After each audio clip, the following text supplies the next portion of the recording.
Life After Prison. By Silence You.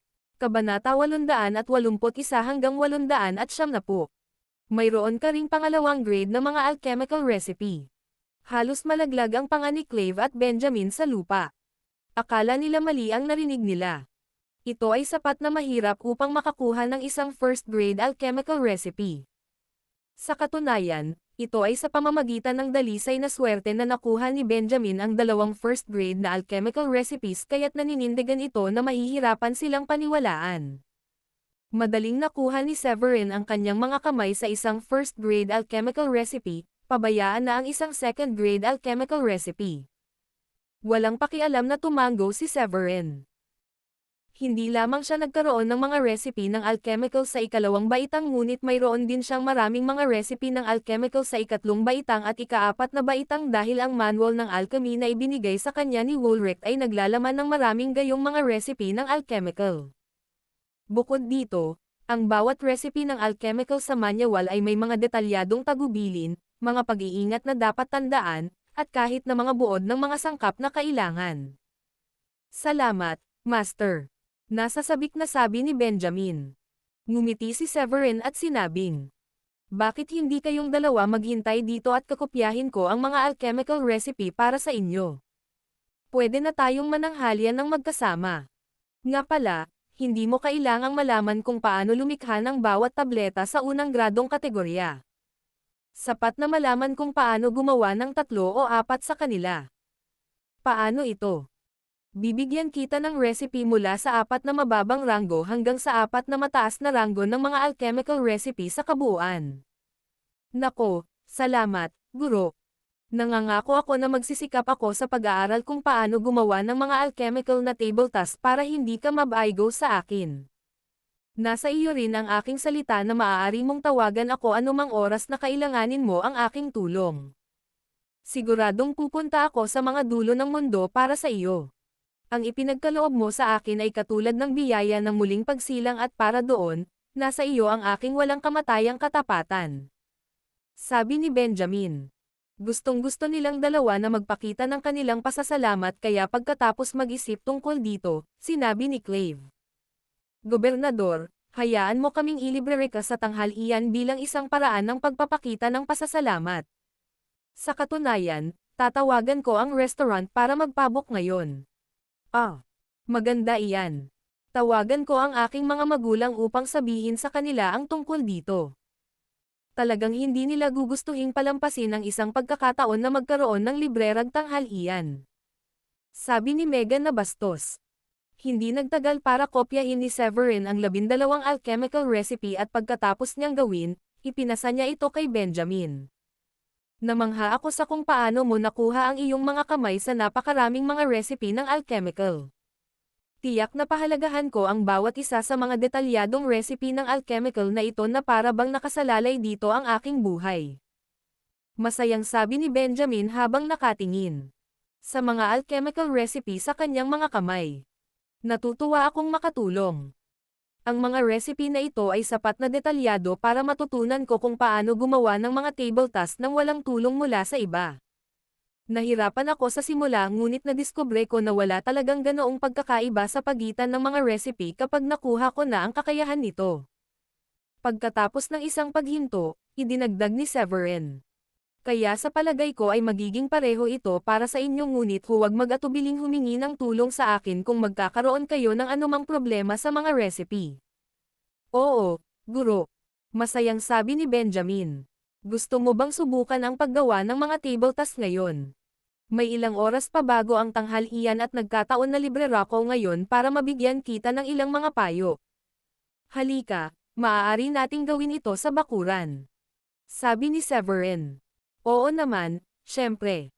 Sabi ni Benjamin na mas tuwang-tuwa. Halos mapatalon siya. Gayunpaman, dahil sa kanyang kaba, nabigo si Benjamin sa kanyang unang pagtatangka sa paggawa ng alchemical pill.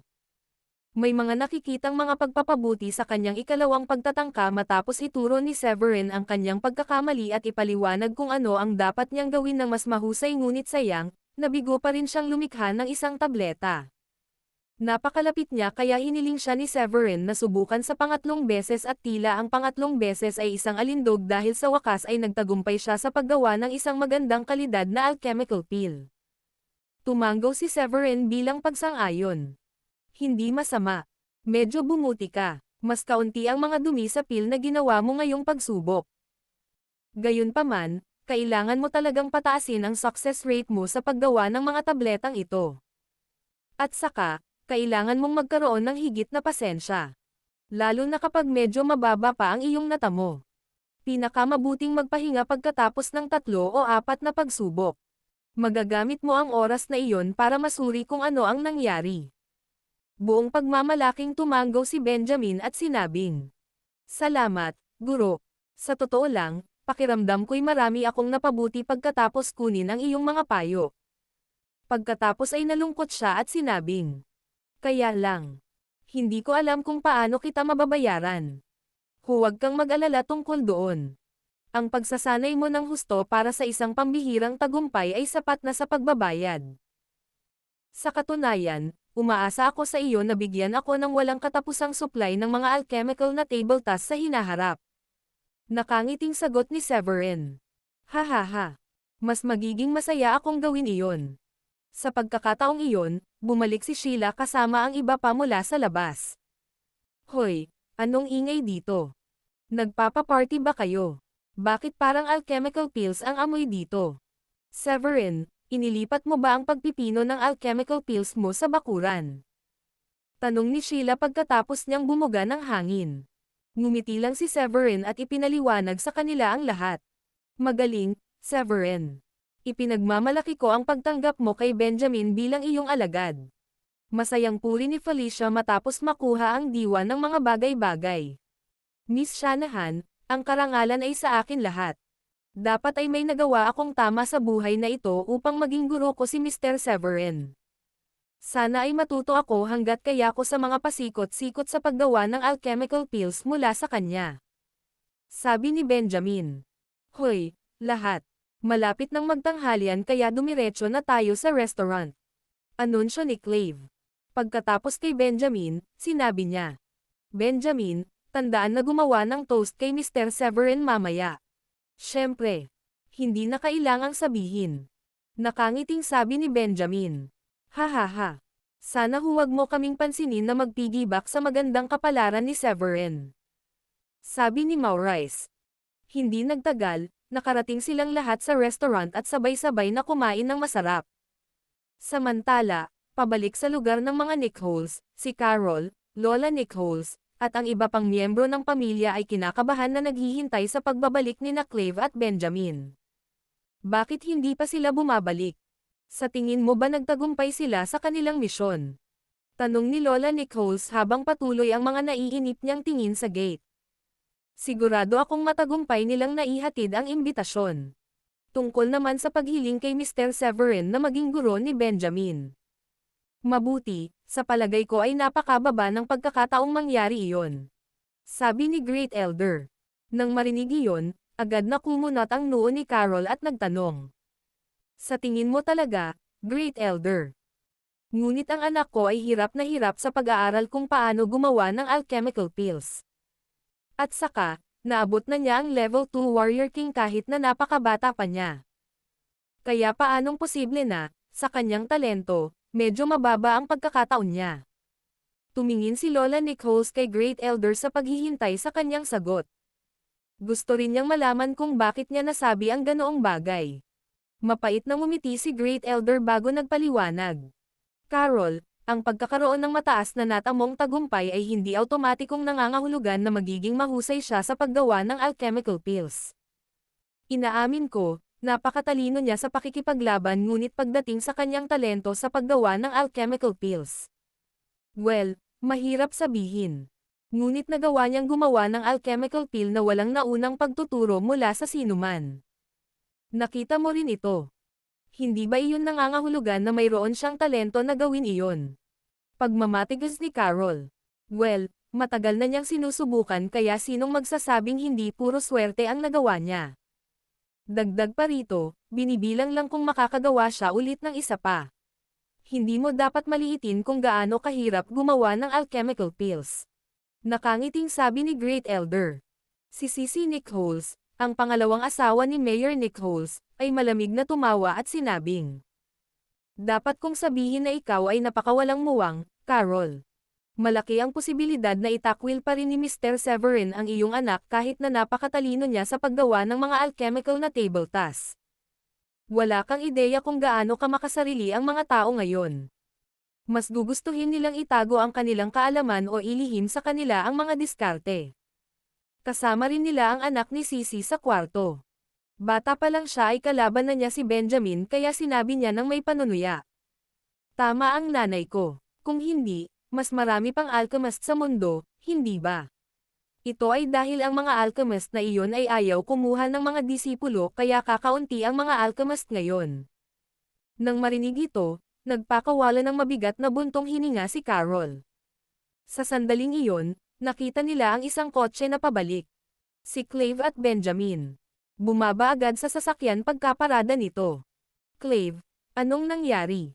Kinuha ba ni Mr. Severin si Benjamin bilang disipulo niya? Sabik na tanong ni Lola Nichols. Alam ng lahat ng naroon ang kahalagahan ng pagkuha ni Severin kay Benjamin bilang isang alagad. Hindi lamang magkakaroon sila ng isang alchemist sa pamilya ngunit ito ay nangangahulugan din na ang pamilya ay magkakaroon ng matatag na posisyon sa South Link City sa pamamagitan ng kanilang pakikipag-ugnayan kay Severin. Oo, siya nga. Sa totoo lang medyo madali siyang kausap. Inilibrera ko ng pagkain at inumin ang buong pamilya ni Mr. Severin pagkatapos niyang pumayag na kunin si Benjamin ang kanyang alagad. Kaya naman natagalan kami sa pag-uwi. Masayang sabi ni Clive. Magaling, Benjamin. Nakikita ko na ang ating pamilya ay magiging mas makapangyarihan sa hinaharap ngayong mayroon tayong proteksyon ni Mr. Severin. Tuwang-tuwa na sabi ni Lola Nichols. Gayunpaman, ang lahat ng iba pang mga asawa ni Mayor Nichols at kanilang mga anak ay hindi mukhang masyadong masaya. Mas gugustuhin pa nilang mamatay kaysa makitang si Carol ang namamahala sa magandang balitang ito sa kanila. Magaling. Ipinagmamalaki kita, anak.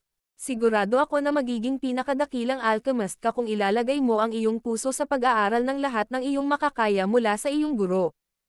Masayang sabi ni Carol. Napansin ni Benjamin na namumula ang mga mata ng kanyang ina kaya't sinabi niya. Huwag kang mag-alala, nanay.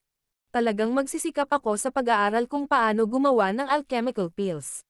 Napakabuti sa akin ng aking master. Hindi lang niya ako tinanggap bilang kanyang alagad, ngunit binigyan din niya ako ng isang kaldero at 12 first grade na alchemical recipe. My God, napakamapagbigay niya. Mula sa sinabing ito, dapat man lang ay first grade high rank alchemist siya. Sabi ni Carol habang tumatulon-tulon sa tuwa. Nako, tiyak na mas mataas ang ranggo ng alchemy ni Mr. Severin dahil nangako siya sa akin na bibigyan niya ako ng ilang second grade alchemical recipes kung gagawa ako ng paraan para maging first grade alchemist kaya dapat man lang ay second grade low rank alchemist siya ngayon. Pero syempre, hula ko lang ito. Nakangiting sabi ni Benjamin. Mabuti. Mabuti, mabuti. Talagang mayroon kang isang magaling na guro doon. Masayang sabi ni Lola Nichols. Binabati kita, Benjamin. Oo, binabati kita. Sunod-sunod na binati siya ng pamilya ni Benjamin. Samantala, nakauwi na rin si Severin at ang kanyang pamilya. Severin, pupunta ka ba talaga sa Skystream City para dumalo sa ika-60 kaarawan ng province governor sa loob ng ilang araw? Tanong ni Megan na may nakakalokong ngiti. Dahil alam niyang hindi maganda si Megan, kumunat ang noo ni Severin at sinabing. Sige na, magsalita ka na. Sabihin mo sa akin kung ano ang gusto mo. Nako, wala lang. Iniisip ko lang kung makakasama kita. Agad namang nagningning ang mga mata ni Sheila nang marinig iyon. Gusto ko ring sumama. Isama mo ako, Severin, isama mo rin ako. Ang Skystream City ay ang pinakamalaki at pinakaabalang lungsod sa buong Skystream Province. Severin, kailangan mo akong isama dahil hindi pa ako nakakapunta doon. Sabi ni Felicia. Pero nanay, balak ko pong pumuntang mag-isa. Medyo malayo ang syudad kaya hindi kayo magiging komportable na sumama sa akin. Sabi ni Severin na nakakunot ang noo. Hindi sinabi sa imbitasyon na hindi mo maaaring isama ang iyong pamilya kaya ayos lang na isama mo kami. Ang tanging pangarap ko lang sa buhay na ito ay bisitahin ang Skystream City at makita ang mga pasyalan ng lungsod para sa aking sarili. Medyo na-guilty nga si Severin matapos marinig iyon pero may naalala siya. Nanay, di ba sabi mo dati na ang pangarap mo lang sa buhay na ito ay ang maging talagang mayaman? Well, hindi ba dapat makontento ka ngayong naabot mo na ang pangarap na iyon? Bueno, gawin na lang natin itong pangarap ko. Pangarap ko ay bisitahin ang Skystream City at mag-isa sa mga pasyalan ng lungsod. Sabi ni Megan na may kaba. Walang imak si Severin. Maya-maya, sinabi niya. Nanay, Megan, Sheila. Hindi naman sa ayaw ko na isama ko kayong tatlo pero mas ligtas kayo rito dahil alam ng lahat ng tao na hindi dapat makialam sa sino man sa inyo. Pero hindi rin masasabi kapag nasa Skystream City na tayo. Nag-aalala talaga ako na baka may mangyari sa inyong tatlo doon. Huwag kang mag-alala. Nangangako kami na magiging mabait kami habang nandoon kami. At saka, ang pagkakataong tulad nito ay hindi madalas dumarating, hindi ba? Sabi ni Megan sabay pout. Bumagsak si Felicia sa sofa at umiyak ng malungkot. Nako, kaawa-awa ako. Pagkatapos ng lahat ng nagawa ko, hindi man lang ako tutulungan ng aking manugang na matupad itong munting pangarap ko. Sa kakaharapin ng mga dula-dulaan ni Felicia, hindi alam ni Severin kung matatawa ba siya o maiiyak. Hindi niya inaasahan na gagamitin niya ang trick na ito sa kanya dahil nakita niya lang na ginamit niya ito kay William. Nanay, ang bagay ay hindi ko kayang bantayan kayong lahat sa bawat segundo. Paano kung may magtangkang pumatay sa iyo? Mamamatay ka pa rin kahit na nagawa kong ipaghiganti ka. Pagkatapos ay kailangan kong mabuhay sa natitirang bahagi ng aking buhay sa pagsisisi. Kaya mas mabuti kung manatili ka dito. Agad namang tumigil sa pag-iyak si Felicia. Pagkatapos ay tumayo siya at seryosong nagsabi. Lahat ng tao ay mamamatay balang araw. At saka, narinig ko mula kay Dayan na ang mga mandirigmang tulad mo ay dumating upang matutong huwag matakot sa kamatayan. Maaaring hindi ako isang manlalaban ngunit handa akong makipagkita sa Grim Reaper anumang oras. Ano ang silbi ng mabuhay kung hindi ko man lang matutupad ang aking mga pangarap? Ako, si Felicia Shanahan, ay nangangahulugang mabubuhay ako ng lubos sa lalong madaling panahon. Mamaya. Sige. Paano ako tatanggi pagkatapos ng munting talumpati mo? Sabi ni Severin sabay iling. Yay! Ibig sabihin papayagan mo kaming sumama sayo. Tanong ni Felicia na todo mabituan ang mata. Tapos na. Aalis muna tayo bukas ng umaga. Naplano ko na ang rutang dapat nating tahakin. Sabi ni Megan. Wow! Sandali, sandali. Ano ba ang pinagsasabi mo? Kailan mo pinlano ang ruta? At bakit kailangan muna nating umalis bukas ng umaga kung ilang araw pa ang birthday party? Tanong ni Severin. Ang ibig sabihin ni Megan ay, gagawa tayo ng road trip.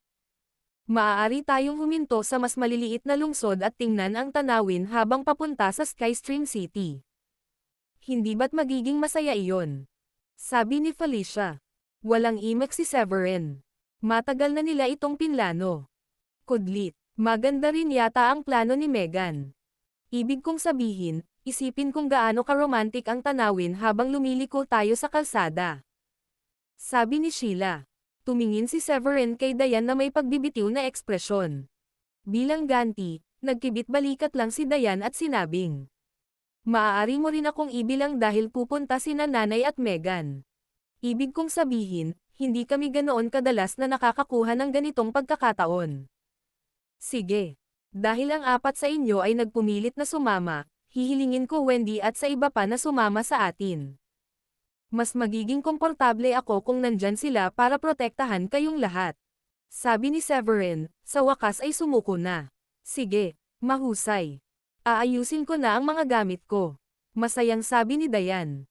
Halatang nangangati rin siyang pumunta sa Skystream City.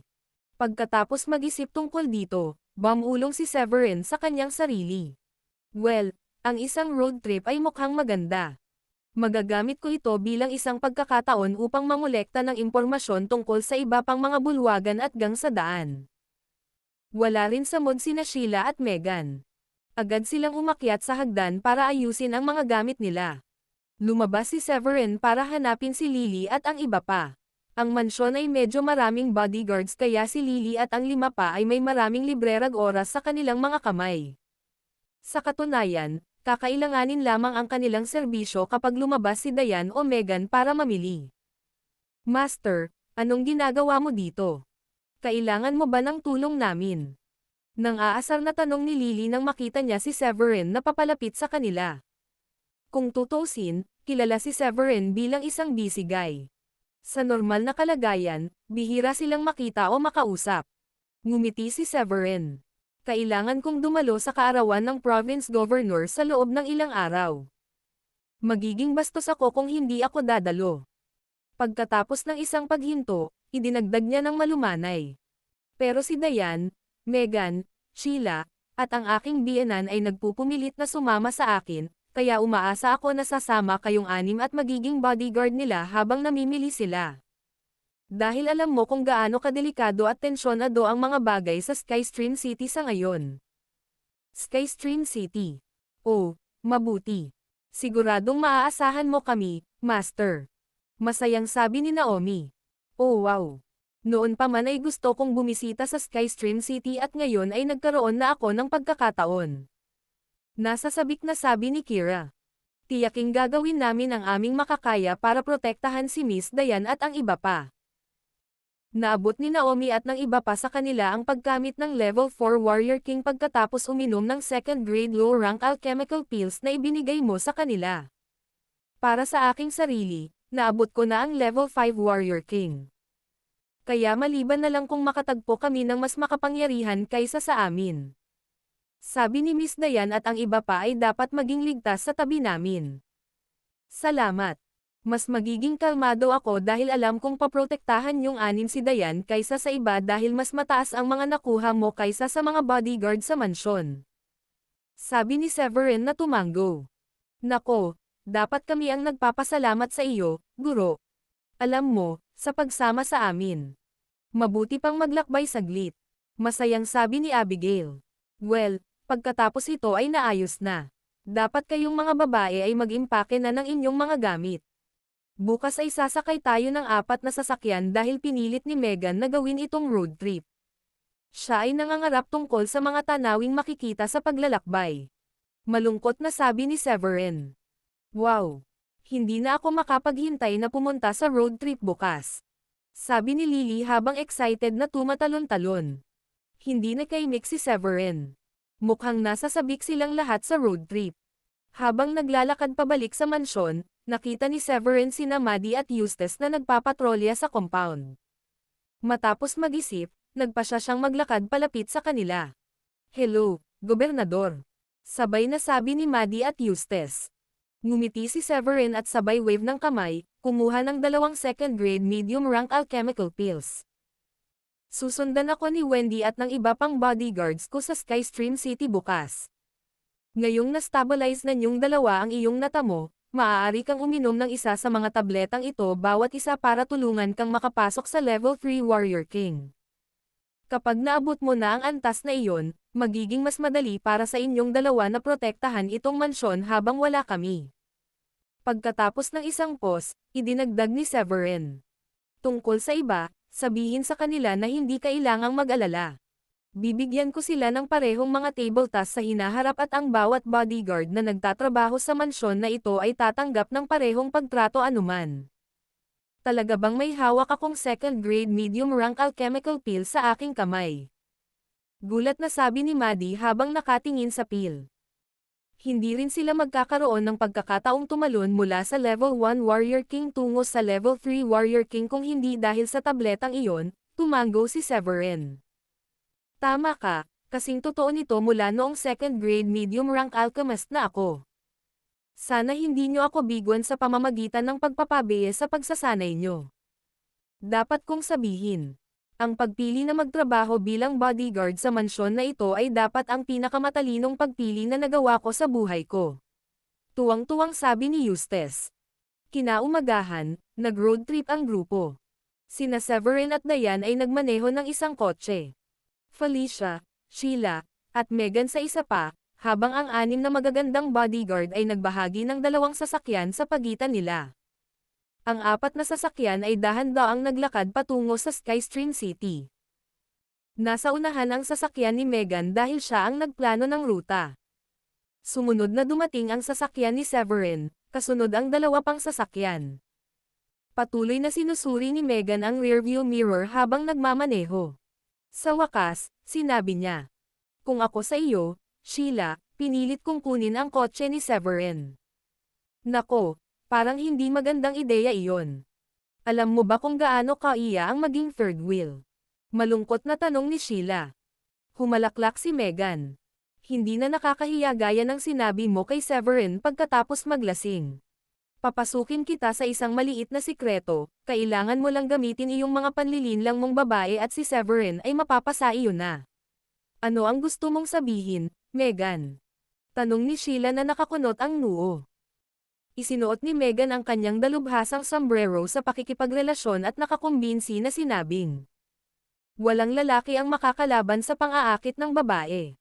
Kakailanganin mo lang na magbihis ng medyo mas sexy. Alam mo, tulad ng isang miniskirt o itim na medyas o iyong mga damit na may pabulusok na neckline at pagkatapos ay magkunwaring yumoko para itali ang iyong sintas ng sapatos o kung ano paman. Masisiguro kung mapupuksa ka ni Severin sa isang segundo." Pagkatapos ng isang paghinto, idinagdag niya, "Hindi ko makuha. Laging sinasabi ng mga tao na mas madali para sa isang babae na manligaw sa isang lalaki kaysa sa isang lalaki na manligaw sa isang babae kaya. Paanong ang isang napakagandang babae na tulad mo ay nabigo na manligaw kay Severin? Sigurado ka bang nagsisikap ka ng husto sa pang-akit sa kanya?" Matapos pag-isipan ang mungkahi ni Megan, malungkot na sinabi ni Sheila, "Oo, hindi ko akalain na gagawin ko ang pang-aakit sa lalong madaling panahon. Ibig sabihin, paano kung ang paggawa nito ay mag-isip sa kanya na ako ay isang maluwag na babae? Oh my God, gaano kakatanga. Kailangan mong gawin na tila ito ay isang aksidente. Tapos hindi niya malalaman na sinasadya mo yun." Sabi ni Megan. Biglang hinampos ni Felicia ang kanyang mga buko sa ulo ni Megan. "Tigilan mo na ang lahat ng kalokohang iyan, ikaw na maliit na manggugulo. Kung hindi ka mag-iingat, ikaw mismo ay magiging spinster. Hindi ka naman dalubhasa sa relasyon dahil ang pinakamahalagang bagay para sa dalawang tao sa isang relasyon ay ang pagkikita ng dalawang puso sa gitna." Inilibot ni Megan ang kanyang mga mata kay Felicia at nakangusong sinabi, "Masakit talaga iyon, alam mo. Sa susunod ay huwag mo na akong saktan ng husto, okay? At maaaring hindi pa ako nakipag-date sa sino man noon, ngunit hindi iyon nangangahulugan na wala akong mga mata at tainga upang makita at marinig ang nangyayari sa paligid ko." Ay, tama. Si Megan ay mas matanda sa akin ng 3 o 4 na taon at hindi pa siya nagkaka-boyfriend noon. Hindi ko dapat pakinggan ang payo niya noon. Baka mag-backfire lang sila sa akin. Naisip ni Sheila. Pasigan niyang sinabi, "Megan, oras na para maghanap ka rin ng boyfriend. Dapat mong subukan kung makakita ka ng taong gusto mo. Nako, wala kang dapat alalahanin. May iniisip na ako pero hindi ko sasabihin sa iyo kung sino." Sabi ni Megan na may misteryosong ngiti. "Bakit hindi? Sino ito? Sabihin mo sa akin, Megan. Gusto kong makita kung siya ay sapat na para sa iyo." Sabi ni Felicia. "Hawakan ang iyong mga kabayo, pinakamamahal na nanay. Hindi pa niya alam na may crush ako sa kanya kaya maghihintay ka na lang hanggang sa magkasama tayo para ipakilala ko siya sa iyo." Patotsyado Megan. Hindi nakaimik si Felicia. Mabilis niyang inayos ang sarili at mariing sinabi, "Megan Shanahan, binabalaan kita ngayon. Ikaw at ang iyong kapatid na babae ang pinakamahalagang tao sa mundo para sa akin kaya hindi ko tatanggapin ang anumang mas mababa kaysa sa pinakamahusay para sa inyong dalawa. Nanay, kailangan mong maging mas tiyak kaysa doon. Paano mo matukoy ang pinakamahusay sa mga tuntunin ng isang lalaki?" Tanong ni Megan na nakakunot ang noo. Nag-isip si Felicia sa tanong niya bago sumagot. "Well, gagawin ng isang tulad ng iyong bayaw. Mamamatay ako ng masaya kung mapapangasawa mo ang isang tulad niya. Pasimpleng inilibot ni Megan ang mga mata kay Felicia. Maaari mo ring hilingin sa kanya na pakasalan ako ni Severin. Hihihi. Di ba sinabi ko na tumigil ka na sa pagsasalita ng kalokohan? Galit na sabi ni Felicia. Alam mo ba kung gaano kahirap humanap ng kasing husay ni Severin? Siya lang siguro ang kauri nito. Kaya maaari ko ring isuko ang paghahanap ngayon. Matapos itong pag-isipang mabuti, buong sama ng loob na aminin ni Felicia na tama si Megan. Sige. Pero siguraduhing makakahanap ka man lang ng mabait na batang lalaki na nagmula sa isang first-tier upper-class na pamilya o anak ng isang alkalde. Saka lang ba siya magiging mabuti para sa pamilya natin? Alam ko, hindi ba ang South County ay may mahigit 100 lungsod sa loob ng hangganan nito? Hihilingin namin kay Severin na tipunin ang lahat ng mga anak ng mayor sa isang lugar at pagkatapos ay maaari kang pumili at pumili kung sino ang gusto mo. Nay, hindi ba masyadong lumalampas sa linya iyon? Kung mabibigkas ang mga salita, maaaring magbunga ito ng chismis na hindi ako marriage material at iyon ang dahilan kung bakit kailangan nating gumamit ng mga marahas na hakbang kaya dapat na lang. Biglang nakita ni Megan ang isang kawan ng mga tupa na tumatawid sa kalsada sa harap ng sasakyan. Gulat na gulat siya at agad pinindot ang preno. Anong bulok na swerte?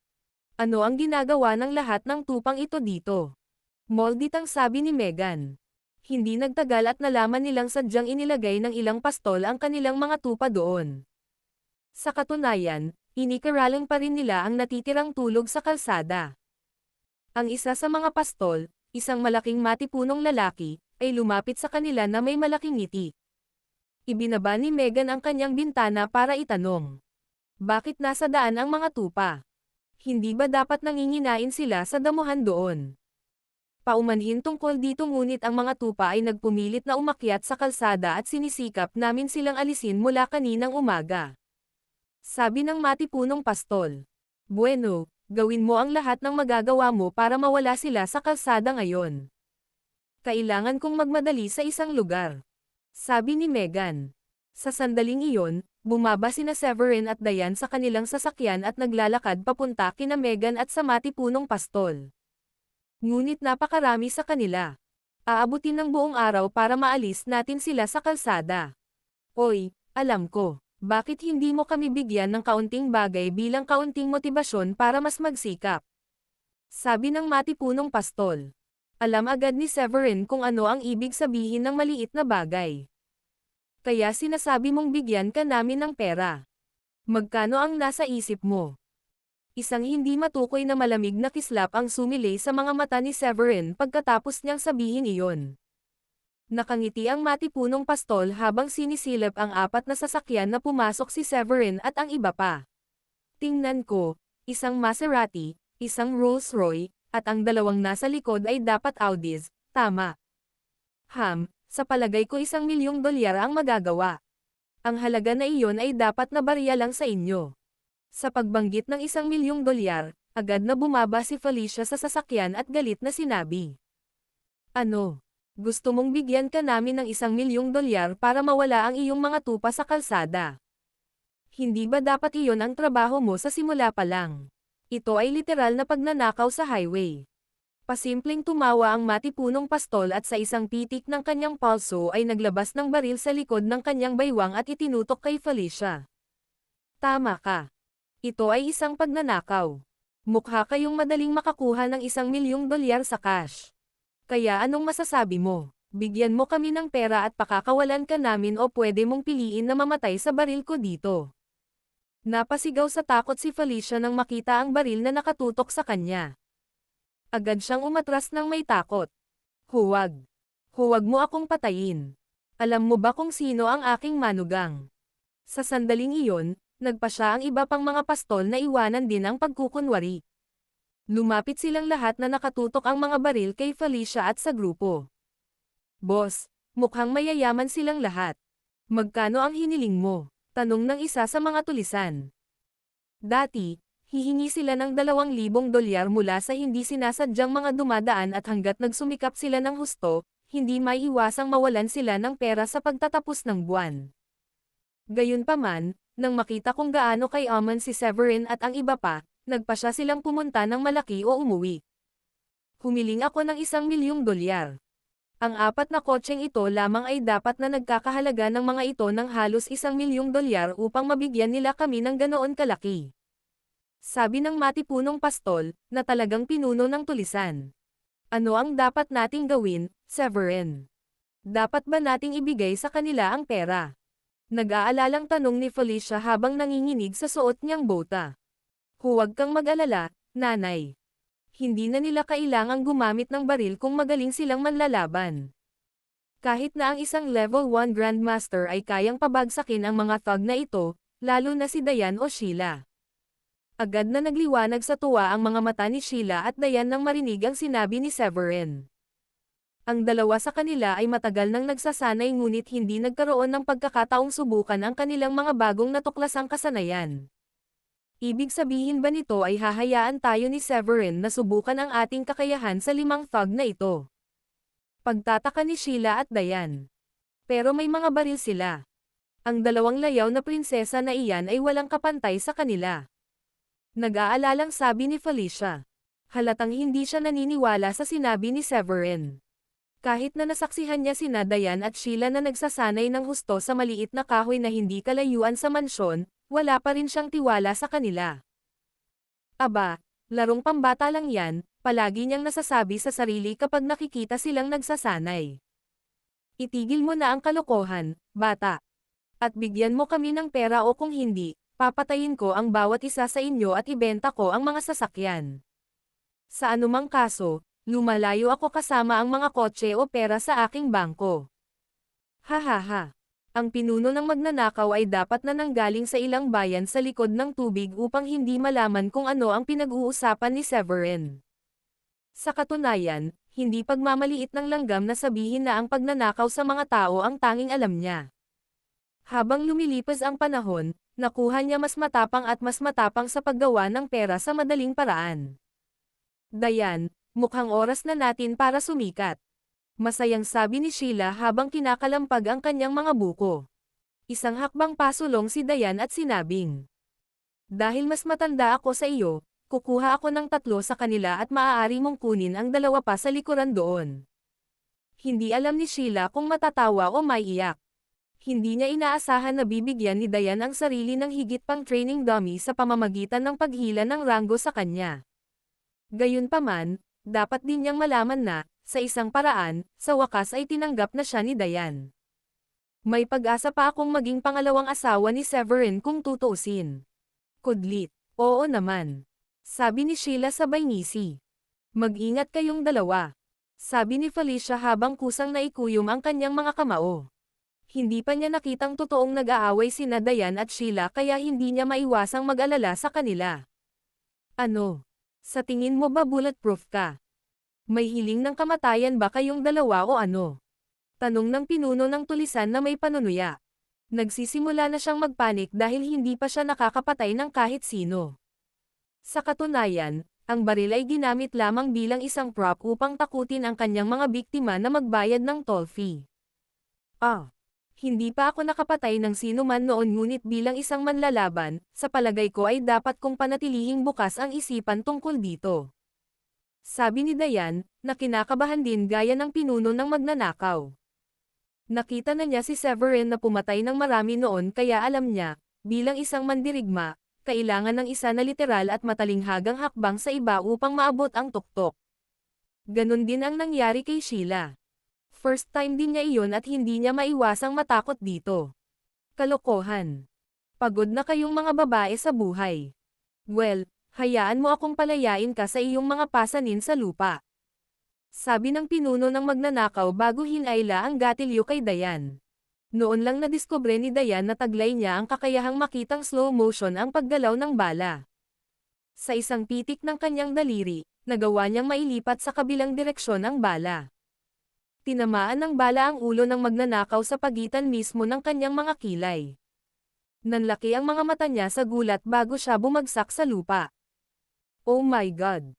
Mga halimaw sila. Sigaw ng ibang mga tulisan sa takot nang makita ang nangyari. Sa buong buhay nila, Hindi pa sila nakatagpo ng isang tulad ni Dayan. Patayin sila. Patayin sila ngayon. Sa sobrang bilis, nagulat ang dalawa sa mga tulisan at agad na pinaputukan ng baril sina Dayan at Sheila. Sa mga sandaling iyon, parehong hindi malayong maabot ni na Sheila at Dayan ang pagkamit ng isang Profound Master. Kaya naman, larong pambata para sa kanila ang pabagsakin ang mga ordinaryong tao tulad ng mga tulisan. Nakikita nila ang mga pinagdaanan ng mga bala na kasing linaw ng araw dahil, para sa kanila, ang mga bala na iyon ay kasing bilis ng paggalaw ng suso. Ang apat na natitirang tulisan ay bumagsak sa lupa sa isang kisap mata. Ito ay isang mabilisang magpatay. Phew, tapos na. Aaminin ko medyo kinakabahan ako sa umpisa pero medyo nagiging manhid ka sa buong bagay pagkatapos ng unang pagpatay. Sabi ni Sheila na may malaking ngiti habang inaalis ang alikabok sa kanyang mga kamay. Oo, nanalo tayo. Pero kailangan pa rin nating makaisip ng paraan para mawala ang mga tupang ito sa kalsada. Malungkot na sabi ni Dayan habang nakatitig sa kawan. Oh my God, halos natakot ako noon. Umiiyak na sabi ni Felicia. Hindi pa rin niya maiwasang kiligin nang maalala kung gaano sila kalapit sa kamatayan. Nga pala, kailan pa kayo naging magaling makipag-away?